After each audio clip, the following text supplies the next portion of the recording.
सदर नौबत खड़ा कर रहे हैं और उनका विचार भी। और स्वाभाविक तौर पे आज हम आजाद हिंदुस्तान में रहने वाले लोग वो डॉक्टर भीमराव अम्बेडकर द्वारा रचित संविधान की व्यवस्था के अनुसार ये भारत चल रहा है। और ऐसे राज हमको आजादी के बाद जो सम्मान मिलना चाहिए, जो इस देश में उनको आदर मिलना चाहिए था, उस समय की तत्कालीन सरकार पंडित जवाहरलाल नेहरू की, उनके बाद इंदिरा गांधी की, उनके बाद उनके बेटे जवाहरलाल नेहरू गांधी की, ऐसे राजभक्त को सम्मान न दे करके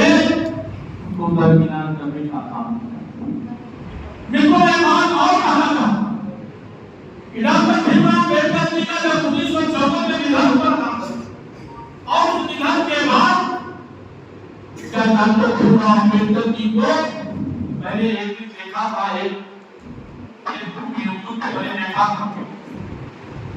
कि जवाहरलाल नेहरू को इंटरव्यू कर, इंदिरा गांधी जी को इंटरव्यू कर, राजीव गांधी को इंटरव्यू कर, जो 135 एकड़ भूमि दिल्ली में उनके राज की संग्रहालय बनाने का किया गया था। क्या ऐसे राजभक्त डॉक्टर भीमराव अम्बेडकर जी के मृत्यु के बाद जिन्होंने संविधान की रचना की थी, क्या वो दिल्ली में उनका स्मारक नहीं बन सकता था? क्या उनका एक राज्य संग्रहालय नहीं बन सकता था? क्या उस इमरजेंसी में यही भारतीय जनता पार्टी और भारतीय जनता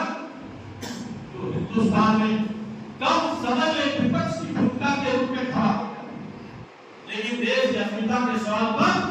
भारतीय जनता ने अपने आप को जनता पार्टी में विलय करके,